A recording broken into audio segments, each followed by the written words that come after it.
Que el buen consejo de tu palabra hoy sea sobre cada uno de nosotros, enseñándonos por el poder de tu gracia, Señor, a vivir y a caminar en ti y a ser realmente hijos de Dios como tu palabra lo establece. Te proclamamos y te bendecimos en el nombre del Padre, del Hijo y del Espíritu Santo. Amén. Yo le pido por favor a los niños que salgan con Juan Pablo y salgan con Emily. Salgan con Juan Pablo y Emily a su clase de niños. Va a estar muy interesante. Han estado aprendiendo y están dentro del contexto de la clase, así es que los niños, Alexandra, Aiden, Camila y los que vienen en camino no, todavía no pueden ir, pero irán. Entonces, tome usted ahí, vayan a su clase de niños, sé que va a ser un buen tiempo y los niños más grandes se quedan conmigo. Y hoy hemos venido hablando nosotros de una serie de identificar nuestros enemigos, y hemos hablado de la soberbia, hemos hablado del amor al dinero, hemos hablado del rencor y del resentimiento, y hoy no vamos a hablar de esa serie, no vamos a hablar de esos enemigos. Vamos a hacer un paréntesis, la próxima semana seguiremos hablando de ello, pero hoy el Señor trae a mi corazón algo que quiero compartirles y que es importante que tengamos en cuenta. Y hoy quiero hablarles con respecto a la historia de nuestra nueva vida en Él. La historia nueva de nuestra vida en Él. Y si alguien conoce la historia de nuestra vida, precisamente es Dios. Y si alguien sabe quiénes somos, qué hacemos y cómo estamos, precisamente es el Señor. Entonces, algo que nosotros debemos tener en cuenta: el Señor sabe nuestras alegrías, el Señor sabe nuestras tristezas, el Señor sabe las situaciones que nos afligen, las cosas que nos movilizan. Y si miramos nosotros claramente, todas estas cosas, dice la Biblia, que están escritas en el libro de la vida. Hay un récord de su vida en un libro, y ahí está todo lo que usted hace, todo lo que usted piensa, todo lo que usted ejecuta en esta tierra. Y el Señor tiene cuenta de ello, porque a través de ese libro Dios va a juzgar a aquellos que parten de esta tierra, y por sus obras, sus acciones, por su mal proceder van a ser juzgados. Estoy hablando de aquellos que no son hijos de Dios. Para los hijos de Dios, el libro de la vida también existe. La diferencia es que en ese libro, todas las cosas que usted ha hecho, si es hijo de Dios, aparece allí su récord, pero ese récord aparece justificado por la sangre de Cristo. Y entonces, ese día, van a haber muchas cosas de que acusar a usted y a mí, pero el problema va a ser que el acusador no va a poder hacerlo, porque nuestro actuar y nuestros errores y nuestra vida está depositada en Cristo. Y cuando está depositada en Cristo, entonces su sangre pagó el precio. Y entonces usted y yo, el acta de decretos que era contraria a nuestra vida, pues totalmente está anulada, y nosotros tenemos entonces el gozo y la satisfacción de estar establecidos como hijos de Dios. Yo quisiera que usted se tomara un tiempecito y pudiera reflexionar sobre la historia que hasta el día de hoy usted ha escrito en su vida. Que por un segundo, tomemos un minuto, y si quiere cierre sus ojos, y que usted que me la trae de las redes sociales, hagan también. Cierre sus ojos y piense en la historia que usted ha construido hasta el día de hoy. Vamos a darnos un minuto para que pensemos. No piense en el almuerzo, no piense en la olla que dejó botada, no piense en qué va a comer cuando salga de aquí, no piense en la solitaria que tiene adentro estrangulándolo. Piense en la historia de vida que usted ha escrito hasta el día de hoy. Esa historia de vida que podamos reflexionar. ¿Qué hemos hecho con la vida que Dios nos ha dado? ¿Qué historia hemos escrito?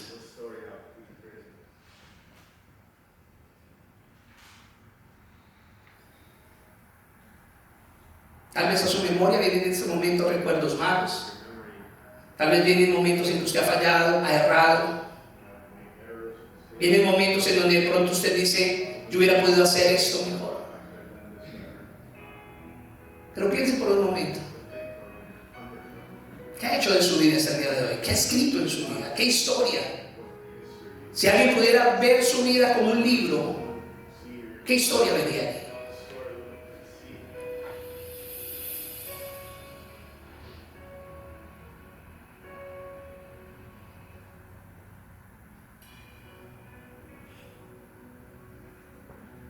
Tómese el tiempo y piense. ¿Qué ha escrito en su vida? Si alguien pudiera ver su vida como un libro, ¿qué historia vería? Tal vez una historia de fracaso, una historia de dolor, una historia de sacrificio, una historia de maltrato, una historia de abuso, una historia de contradicciones, una historia tal vez que daría vergüenza que otros vieran, una historia de egoísmo, una historia de autosuficiencia. Hoy venimos reflexionando y tomando este tiempo.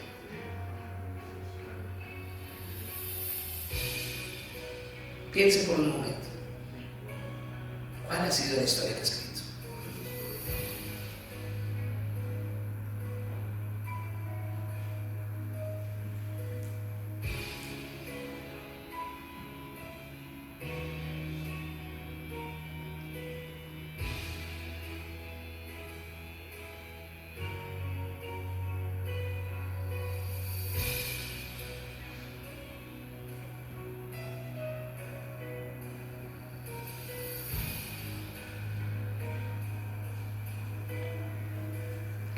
Tal vez a muchos su historia los hace llorar.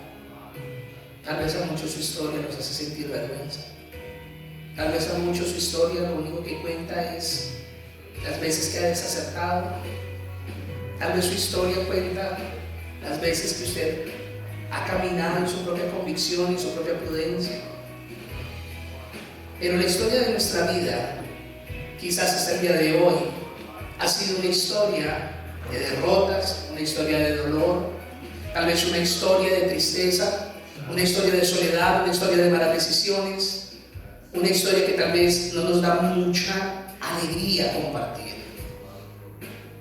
Y posiblemente en el libro de tu vida has escrito capítulos de lágrimas, has escrito capítulos tal vez de amargura, de tristeza, de miseria, de vergüenza, por todas las situaciones difíciles que has tenido que enfrentar o que aún estás enfrentando, viviendo, por las malas decisiones que has tomado, por las personas con las cuales has unido tu vida y lo único que has acumulado son fracasos y has acumulado tal vez desengaños y tristezas en tu corazón.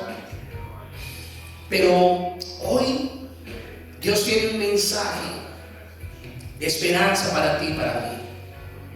Tú puedes escribir una nueva historia de tu vida, una nueva historia que comience a partir de hoy. Y tú puedes cambiar tu historia de tristeza en alegría. Tú puedes cambiar tu historia de dolor en bendición. Tú puedes cambiar tu historia de vergüenza en gozo. Tú puedes cambiar tu historia tal vez de dolor en sanidad. Tú puedes escribir una historia diferente si tú hoy realmente eres atento a lo que su palabra dice. La pregunta del millón es: ¿cómo lo puedo hacer? ¿Cómo puedo yo escribir esa nueva historia? ¿Cómo puedo yo escribir ese nuevo comienzo? ¿Cómo puedo escribir ese nuevo tiempo?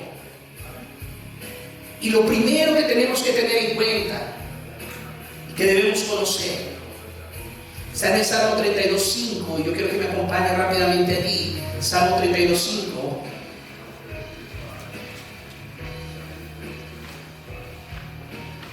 Y mira lo que dice la palabra del Señor.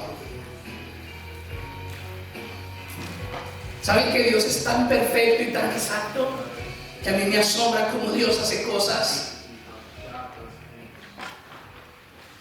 Porque yo estoy hablando de la serie de descubriendo o identificando a nuestros enemigos. Hace 8 días tuvimos nuestro tiempo de lo primero y de lo mejor. Y esta semana, mientras meditaba en la palabra, el Señor me decía: no quiero que hables, que sigas hablando. Este domingo quiero que hables de que cada uno de ellos puede escribir una nueva historia. Y el Señor empezó a hablarme a través del Salmo, y luego empezó a hablarme a través de los diferentes textos.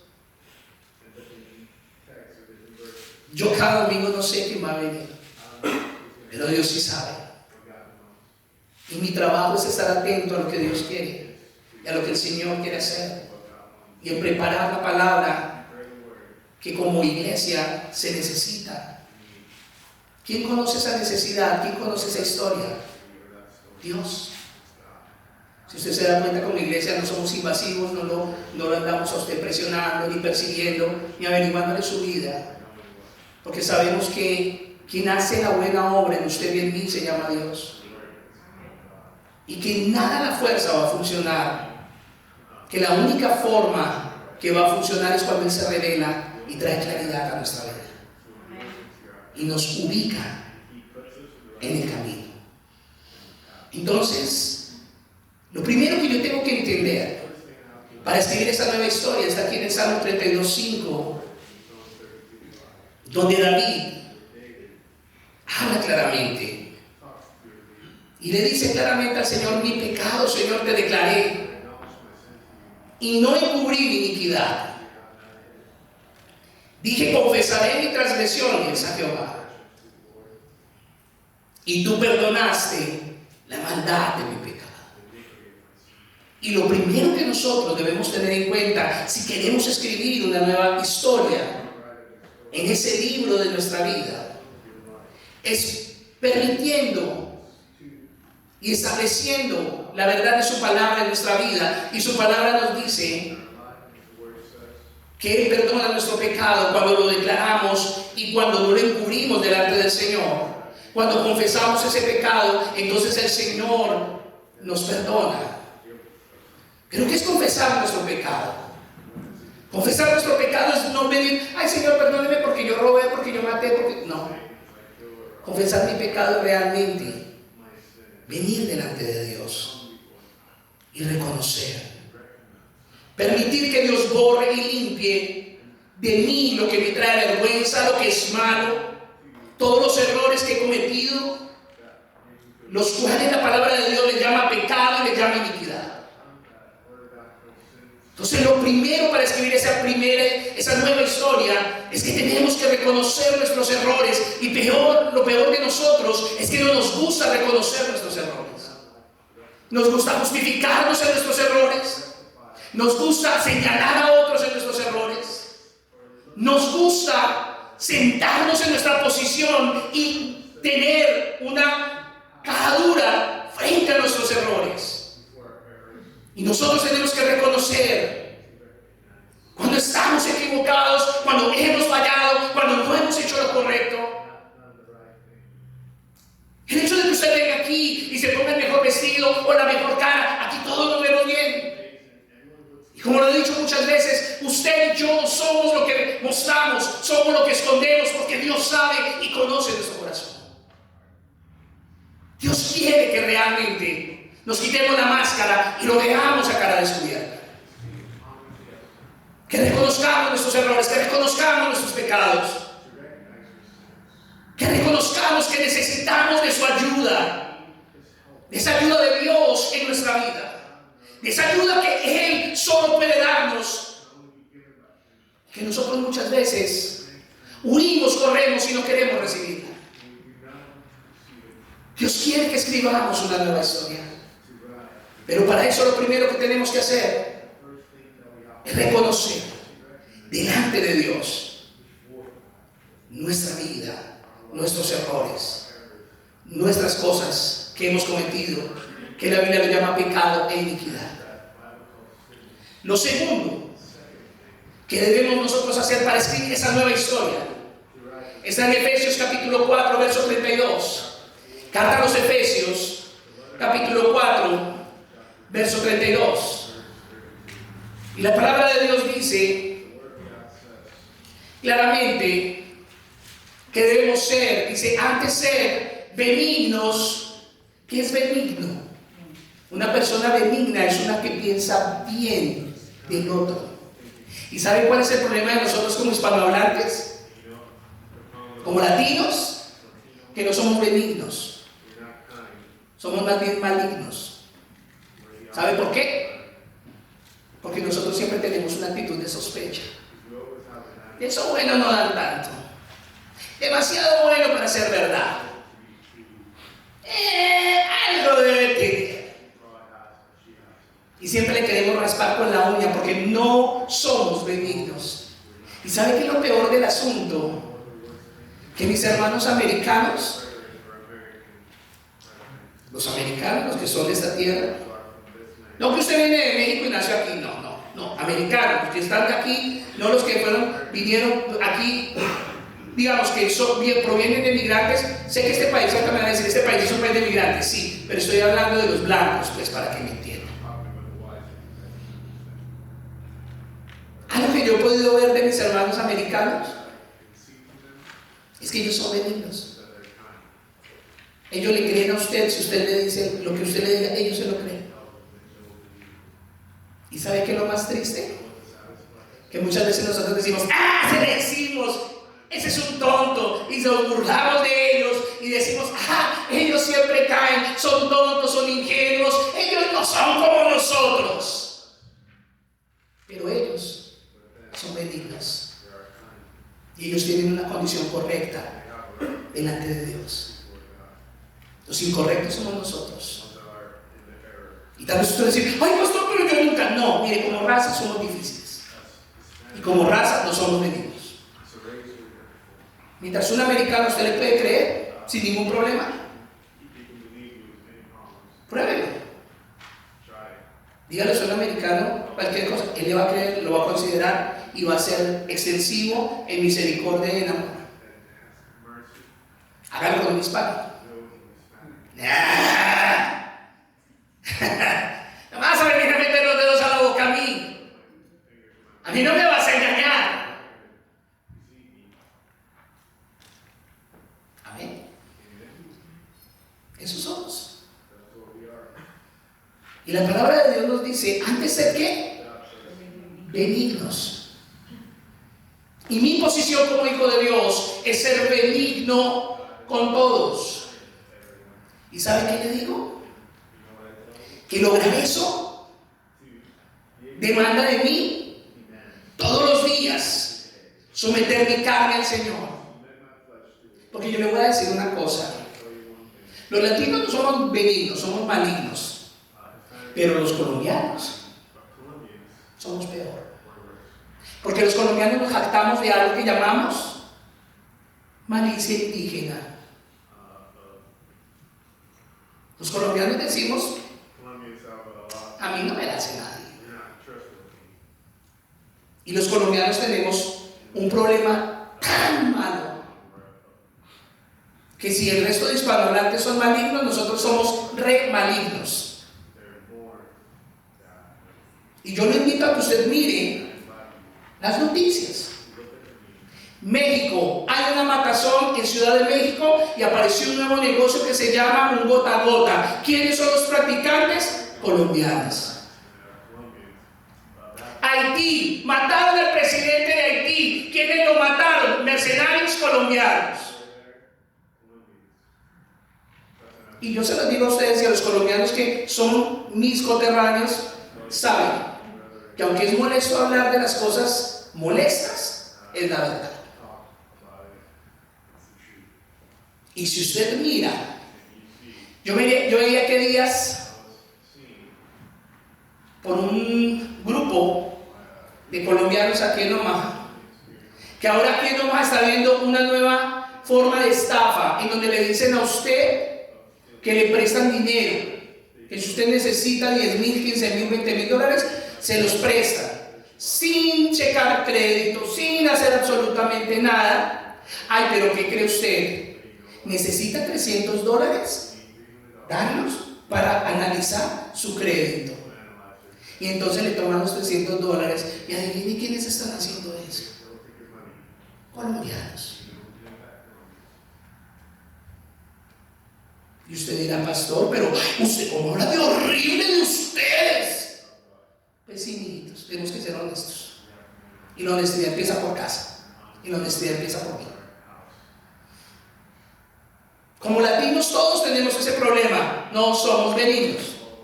Pero los colombianos tenemos un problema mayor. Pues nosotros somos más malignos que los otros latinos. Porque los colombianos siempre estamos tras la sospecha. Siempre estamos mirando que no nos vayan a meter los dedos a la boca, que no nos vayan a ver la cara de tontos. ¿Y sabe qué es lo peor? Que eso es un orgullo para muchos de mis coterráneos. Que nosotros si no nos dejamos, no somos. Y entonces a mí me toca todos los días para ser benigno, apelar a la palabra de Dios y morirme a mi carne, porque es que yo tengo esa esencia. Desde que yo nací allá, yo me crié allá.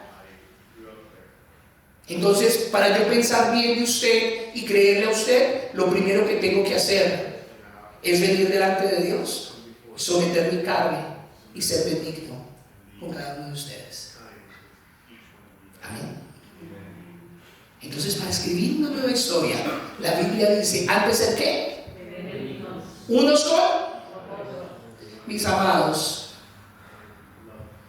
¿Sabe por qué aquí no hay chismes ni nada de eso? Porque yo no soy chismoso y yo no le doy pie a eso. A mí no me importa el comentario de nadie, me importa la vida de nadie. Porque yo soy llamado a ser benigno. Y si yo soy benigno, yo no tengo que estar ávido a escuchar qué me van a decir del otro, no me interesa. Y aquí personas que han venido a hacer eso. Yo no tengo, ustedes me conocen ya un poquito, ¿verdad? Y saben que yo soy directo y a la mandíbula, yo soy frontal. Entonces, gente que ha venido a hacer eso, ¿qué hago yo? Espérenme un tantito. Hermana, venga. Ahora sí hablemos los tres, comentemos ahora. Y entonces la gente empieza, no pasó, yo, ok. No me interesa. En mi país se dice algo, el que todo lo quiere saber, todo lo quiere contar. No me interesa. A mí lo único que me interesa es poder ser benigno con los demás. Y que ustedes aprendan a ser benignos con sus hermanos en Cristo. Amén. Yo le hago una pregunta. Si usted es benigno con alguien y esa persona toma de usted partido, ¿quién pierde? ¿Quién pierde? ¿Quién pierde si le ven a usted la cara de tonto? ¿Quién pierde? Pierde el que a usted le vio la cara de tonto. ¿Sabe por qué? Porque la sombrilla no es para un solo aguacero, mis hijos. Amén. A usted le pasó una vez, pero no le pasa a dos. ¿Cierto? Y la gente a veces se olvida que la sombrilla no sirve para un solo día de agua. La sombrilla va a servir para muchos días de agua en la medida que usted la tenga. Amén. Entonces, en ese orden de ideas, dice la palabra de Dios que seamos, antes de cualquier cosa, seamos benignos los unos con los otros. ¿Qué es la otra cosa? Misericordiosos. ¿Qué es la misericordia? La misericordia es poder mirar las miserias de los demás con compasión. Eso es misericordia. Antes de levantarme y decir, ¡ja! Mi hija esta, ¿con qué fue a salir? La misericordia dice, aunque ella se equivocó, él se equivocó, tomó una mala decisión, tomó una mala situación, ¿qué tengo que hacer yo? Estoy ahí precisamente para en medio de su miseria darle ¿qué? La mano, perdonándonos el perdón. Entonces tenemos que ser ¿qué? Benignos, misericordiosos, perdonadores. Perdonar es bien difícil, ¿no? Pero usted sabe que el perdón es una decisión, no una emoción. Yo decido perdonar. Cuando yo no perdono, ¿qué estoy haciendo? Estoy caminando en mi emoción. Y Dios quiere que yo tome buenas decisiones. Amén. Entonces dice que debemos ser benignos, misericordiosos y perdonadores los unos, ¿con qué? Con nosotros. ¿Cuál es el éxito entre nosotros? A mí me han preguntado y me dicen, hay pastores que me dicen, ay, pero en su iglesia no hay la que hace. No, aquí no. Ay, ¿cómo así? Sí, no. ¿Sabe por qué? ¿Cuál es nuestro éxito? ¿Sabe cuál es? Desarrollarnos en amor. Porque el amor cubre multitud de faltas. Y a mí ninguno aquí me puede decir que yo no lo trato con consideración y con amor. Aún cuando algunos de ustedes han tenido situaciones inapropiadas conmigo. ¿Cuándo les he respondido mal? ¿Cuándo les he tratado mal? ¿O cuándo me he defendido siquiera? No. Porque yo entiendo. Se supone que si yo soy el pastor aquí, yo debo ser el que sirve más que cualquier otro. Y si yo no estoy en la capacidad de poder entender la instancia del camino en que cada uno va, entonces yo tengo que dejar esto a un lado e irme. ¿Me explico? Yo entiendo que aquí nos encontramos, es un cúmulo de personas imperfectas en medio de un Dios perfecto. Y que a través de esas imperfecciones, el Señor nos edifica.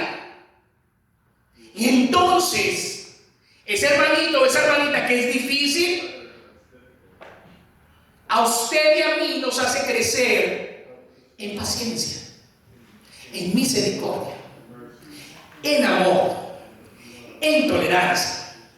Y entonces, cuando ese hermanito le cae el 20 o entiende, quiere decir que usted también ya creció. Y por eso, aquí somos muy diversos. Puerto Rico, Colombia, Guatemala, México, El Salvador, Estados Unidos. Y somos tan diversos. Pero ustedes no se han dado cuenta de algo. Que nos amamos. Y cuando usted no viene, por lo menos 4 o 5 se me acercan y dicen, pastor, no vino fulano de tal, ¿qué pasó? No, mi hijo, no sé, pero oremos. Pastor, ¿qué pasó con la hermana? No sé, pero vamos a orar a Dios. O si alguien está pasando por enfermedad, como fue el caso de Nelly, oramos por Nelly, me alegro de verte nuevamente aquí. Bien.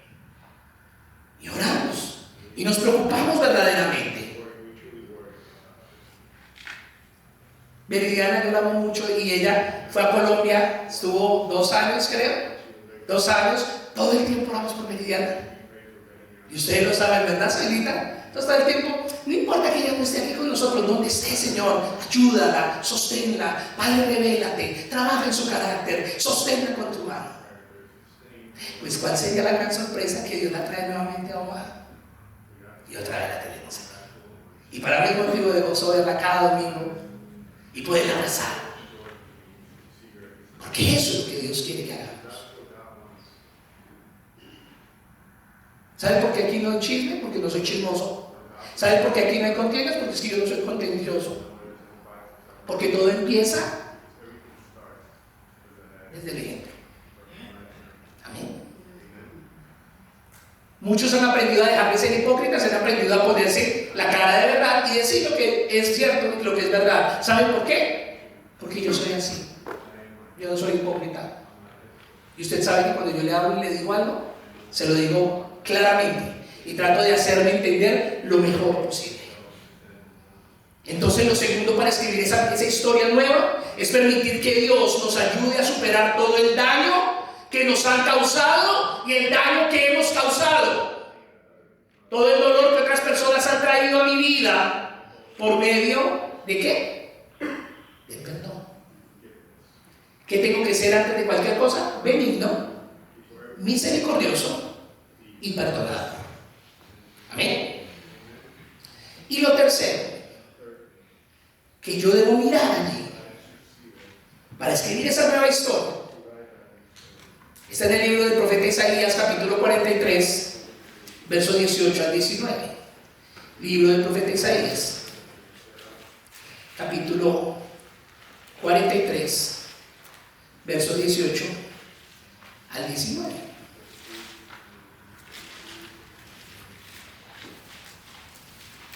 Y ese es un texto muy conocido, pero, bueno, conocido para aquellos que miran sus Biblias, estudian en sus Biblias. Dice, no os acordéis de qué. ¿No os qué? ¿Acordéis de qué? Yo le hago una pregunta. ¿Usted realmente se acuerda de las cosas pasadas o no? Porque somos expertos en traer eso cada rato, ¿no? Acuérdate que tú el 20 de diciembre de 1977, siendo las 5 de la tarde, con ese vestido de puntos y esa pañoleta que tenías en tu cabeza y el bolígrafo que tenías en tu mano y la cartera de color negro. No me contestaste lo que te pregunté y me despreciaste. Y somos muy buenos en eso, ¿no? Pero la Biblia lo que nos dice es que no nos acordemos de las cosas pasadas ni traigamos a memoria las cosas ¿qué? Antiguas. He aquí que yo hago cosas nuevas, dice, pronto saldrá la luz, no la conoceréis, otra vez abriré camino en el desierto y ríos en la soledad. Permitir, la tercera cosa, permitir que Dios, el autor de nuestra vida, sea el autor de nuestra nueva historia. A mí hay gente que me conoce hace muchos años y llegan y dicen, no, es que usted es un mal geniado. Porque yo le digo algo, yo tengo un genio que no me considera eso porque salía corriendo el mismo genio que yo tenía. Yo era de un mal carácter como usted no se alcanza a imaginar. Pero el Señor me llevó a morir.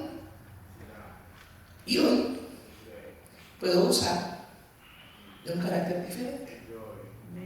Y yo creo que usted no se alcanza a imaginar el carácter que yo tenía.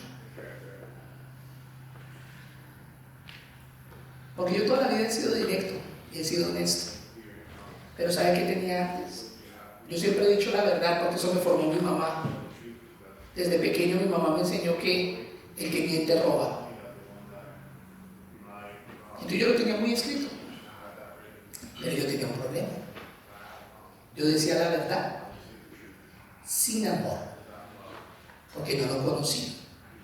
Entonces la verdad sin amor, ¿sabe qué es? Crueldad. Entonces yo era muy cruel y no me importaba. ¿Sabe cómo decimos nosotros en nuestros dichos colombianos? Al que le caiga el guante, que se lo chate. Y punto. Pero entonces el Señor hizo una obra nueva. Y entonces cuando la gente de aquel tiempo, hace 30 años atrás, viene y me dice, es que usted tiene un carácter, le digo, discúlpeme, no sé de qué me habla. Acuérdese, usted como nos hablaba de duro y como era líder y como... Yo no sé de qué me estás hablando, la verdad. Ay, ahora se va a hacer el que no sabe, le está dando Alzheimer. Le digo, no sé de qué me estás hablando. Entonces ya cuando pierden la paciencia, yo le digo, ya sé de qué me estás hablando. Tú me estás hablando de uno que no soy yo. ¿Sabes por qué? Porque yo no soy nada de eso que tú conoces. Y entonces lo llevo a 2 Corintios 5:17. De modo que si alguno está en Cristo, nueva criatura es, las cosas viejas pasaron, y aquí todas son hechas.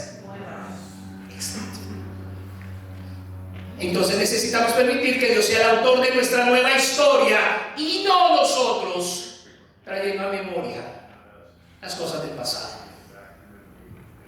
Ya no sigamos escribiendo la misma historia.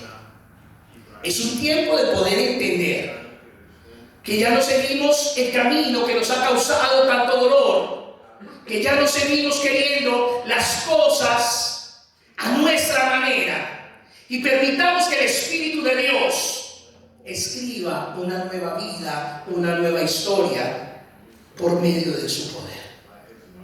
¿Amén? ¿Cuántos saben que pueden escribir una nueva historia en Cristo?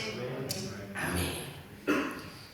Entonces, ¿qué necesito yo para que Dios escriba esa nueva historia en mi vida? Necesito solamente estar en Cristo. ¿Qué es eso? Estar en Cristo es ser un hijo de Dios. ¿Qué es eso? Es nacer del agua y del Espíritu. ¿Qué es eso? Eso es que Cristo se revele a mi vida. Y que yo sea esa nueva criatura.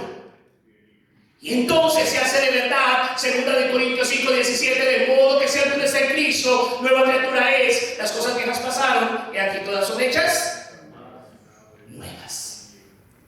Entonces yo ya le he dicho cómo usted debe escribir o qué debe pasar para que usted escriba esa nueva historia. Pero ahora la pregunta es, ¿y cuál será la nueva historia que Dios escribirá en mi vida? Jeremías capítulo 31, verso 3. El profeta Jeremías, conocido como el profeta Llorón, y por eso hay un libro que se llama Lamentaciones del profeta Jeremías, porque el hombre lloraba mucho y el hombre se lamentaba mucho, y por eso entonces sale ese libro de Lamentaciones. No como una vez alguien en un estudio bíblico en Colombia estaba hablando yo de Lamentaciones y dice: ay, esa señora sí, pobrecita, debía ser bien harta porque lamentándose a toda hora, pero uno la dejó registrada. Y ni es señora, ni se llama Lamentaciones. Y Dios no la registró por eso. Jeremías capítulo 31, verso 3. Jehová se manifestó a mí hace ya mucho tiempo, diciendo: con amor eterno, ¿qué? Te he amado. Por tanto, te prolongué mi misericordia. Aunque todos se hayan abandonado, aunque todos se hayan dejado atrás, aunque todos se den la espalda, Dios te sigue amando. Amén. Pero hay un problema. Pensamos que ese amor de Dios nos da permiso para hacer lo que se nos pegue la gana. No. Porque acuérdense que la misericordia de Dios termina donde la justicia de Dios comienza. Dios ha tenido misericordia, pero llega un punto en donde Dios también es un Dios justo y tus malas decisiones y tu mala vida te van a alcanzar. Amén.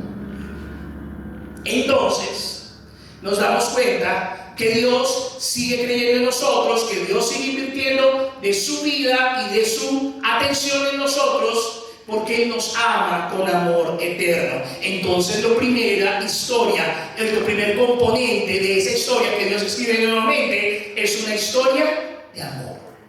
Amén. Entonces usted dirá: ay, es que mi mamá, mi papá me abandonaron. Ya deje eso atrás. Deje que sea Dios el que con su amor lo sabe y que escriba esa nueva historia. Ay, es que yo soy como, es que a mí nadie me mira, yo voy a morir solo porque al pobre y al feo todos se le van deseos. Deje esa historia y empiece a tener la posición de hijo amado. Amén. Lo segundo que escribe esa historia el Señor, lo primero es una historia de amor, lo segundo está en Filipenses 4:13, carta a los Filipenses capítulo 4 verso 13. Allí el apóstol Pablo nos dice una verdad que es totalmente eterna y verdadera. Dice: todo lo puedo en Cristo que me fortalece. ¿Cómo dice? Todo, dígalo conmigo, todo lo puedo en Cristo que me fortalece. Pero dígalo bien, empezó con gasolina y se le acabó. Toca llamar al hermano Daddy Yankee para que le dé más gasolina. Todo lo puedo en Cristo que me fortalece. Amén. Entonces, lo segundo que va a llevar esa historia es que esa historia, además de ser una historia de amor que Dios va a escribir, también es una historia de victoria. Díganlo conmigo, historia de victoria. Pero créanlo, historia de victoria. ¿Cuántas derrotas hemos escrito en nuestra vida? ¿Cuántos fracasos hemos escrito en nuestra vida? Cuando pensábamos en el libro, ahorita que les decía, ¿qué historia has escrito? Tal vez a muchos les vinieron pensamientos de fracaso, pensamientos de derrota, pensamientos de cosas que no han logrado.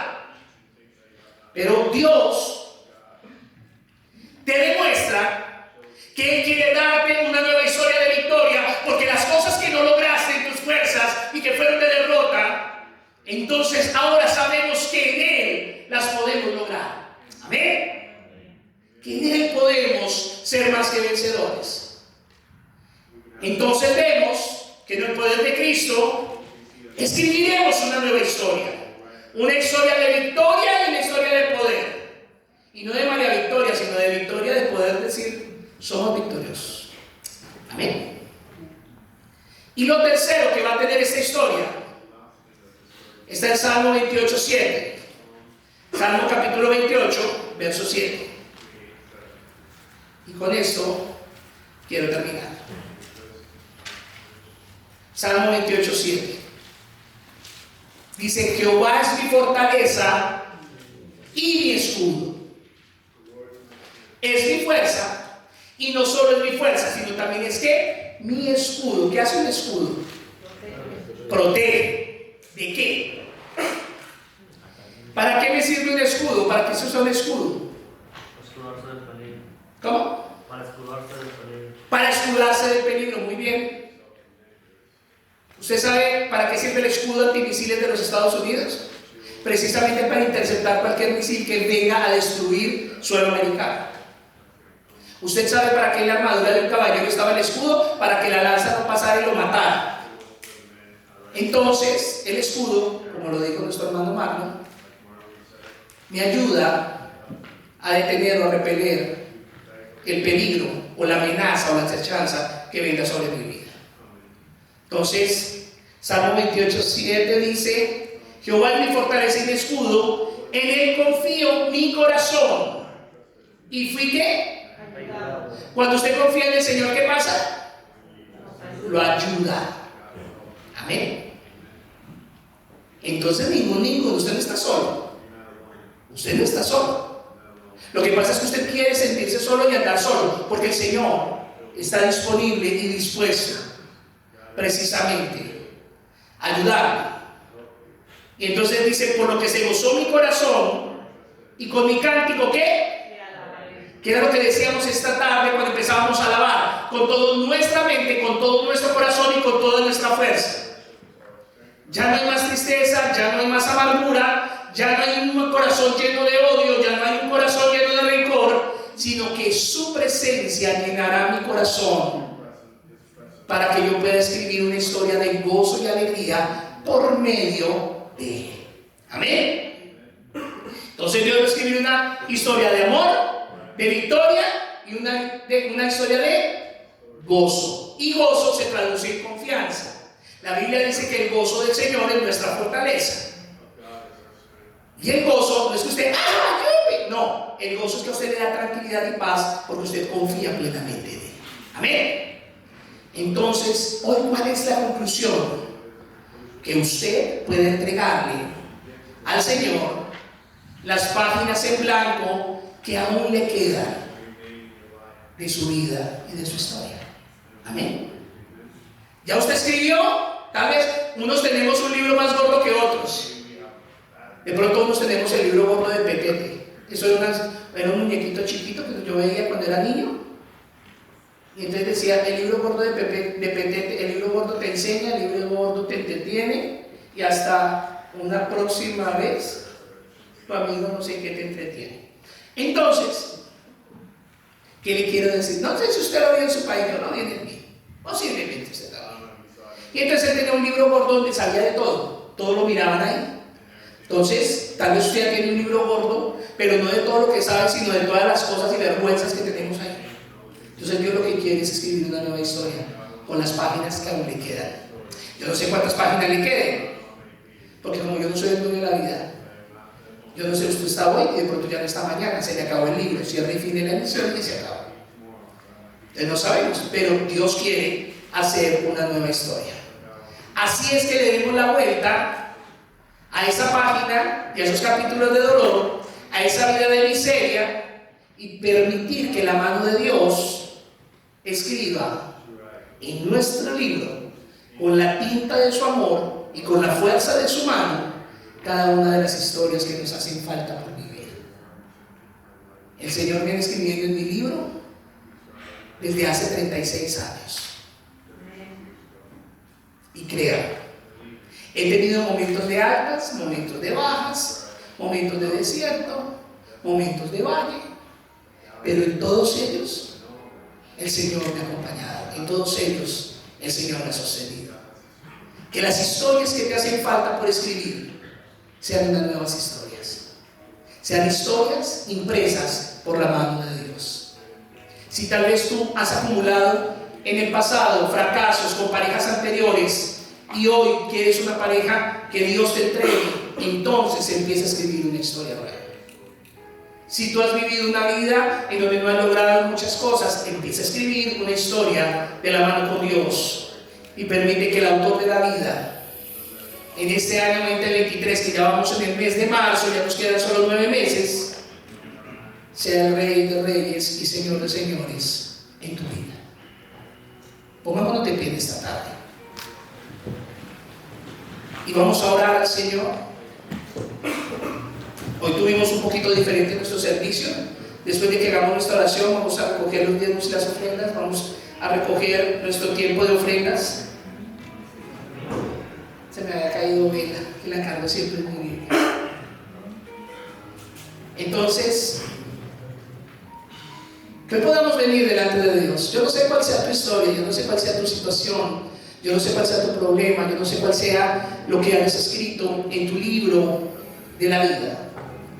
Pero yo quiero decirte que hoy hay un Cristo que puede cambiar la historia. Y lo primero que tienes que hacer para escribir esa nueva historia es poder confesar tu pecado y tu iniquidad, las cosas que no has hecho bien, las cosas que has vivido fuera del Señor, las cosas que has tenido allí como elección tuya, viviendo fuera de la voluntad de Dios. Porque la única forma que Dios puede hacer una nueva historia es borrando todos aquellos capítulos que nosotros hemos escrito mal en nuestra vida. Por eso, así como lo dijo el salmista, que hoy podamos venir y decir: Señor, mi pecado te declaré y no encubrí mi iniquidad. Dije: confesaré mis transgresiones a Jehová, y tú perdonaste mi maldad y mi pecado. Que hoy podamos venir delante del Señor y decir: Señor, perdona mi ira, perdona, Señor, mi adulterio, perdona, Dios, mi maledicencia, perdona mi deseo de querer morir, perdona, Señor, mi autosuficiencia, perdona, Señor, mi grosería, perdona, Dios, la falta de benignidad y misericordia para con otros, perdóname, Dios. Y que hoy podamos venir delante de Él diciendo: tú eres quien escribe esa nueva historia. De la misma forma que podamos decir: Señor, ayúdanos a superar todo el daño que otros nos han hecho. Ayúdame, Señor, a poder traer a memoria y tomar la decisión de perdonar y poder aplicar lo que dice Efesios 4:32. Antes que todo, ser benignos para con los demás, unos con otros, misericordiosos y perdonadores, unos con otros, como Dios también nos ha perdonado. Que podamos decir: Señor, perdona a este compañero de trabajo que me hace la vida imposible, perdono a aquel que me persigue o que quiere mi mal, perdono a aquel familiar que se levantó con su lengua e hizo daño, perdono, Señor. Aquellos que han querido ver mi caída, perdono, Dios. Aquellos que vienen en mi contra, y los bendigo en el nombre de Jesús. Y hoy, Señor, que no traigamos a memoria las cosas que quedaron en el pasado, Que podamos, Señor, levantarnos en el nuevo tiempo tuyo para que tú escribas esa nueva historia en el amor tuyo, Señor. Amándonos y desarrollándonos en ese amor que tanta falta nos hace. Que tu amor nos abrigue y nos cubra, Señor. Y que hoy podamos venir delante de ti con ese amor, Señor. Ese amor que cubre multitud de faltas, ese amor que nos restaura, ese amor que nos levanta, ese amor que nos edifica y ese amor que trabaja en cada uno de nosotros, perfeccionándose para la gloria de tu nombre.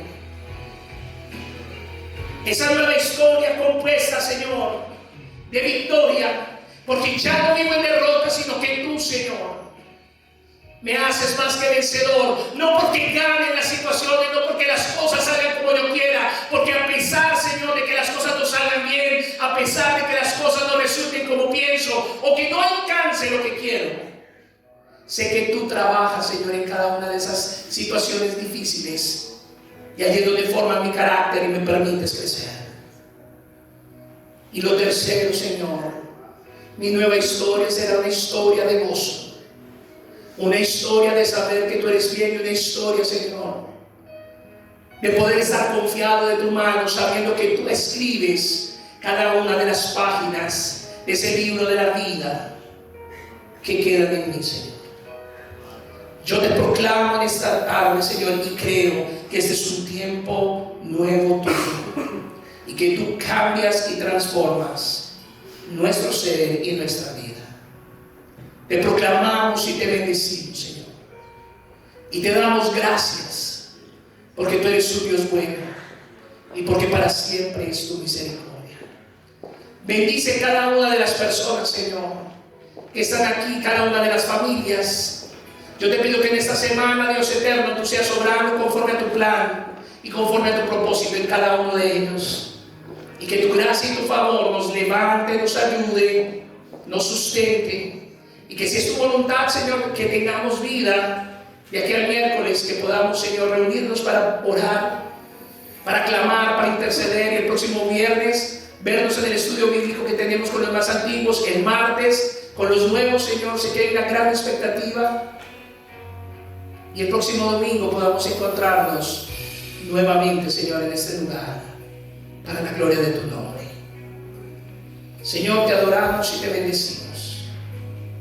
Y tú eres el único que puede escribir una nueva historia en cada uno de nosotros. Te proclamamos y te damos gracias en el nombre del Padre, del Hijo y del Espíritu Santo. Amén. Y yo quiero pedirle el favor a la persona encargada que pase y oremos por nuestros diezmos y ofrendas. Y luego de eso vamos a cantar una canción y vamos a quedar despedidos. Pero hay una cosa que le quiero decir. Hoy yo hice café desde que llegué aquí y lo hice como lo hacen las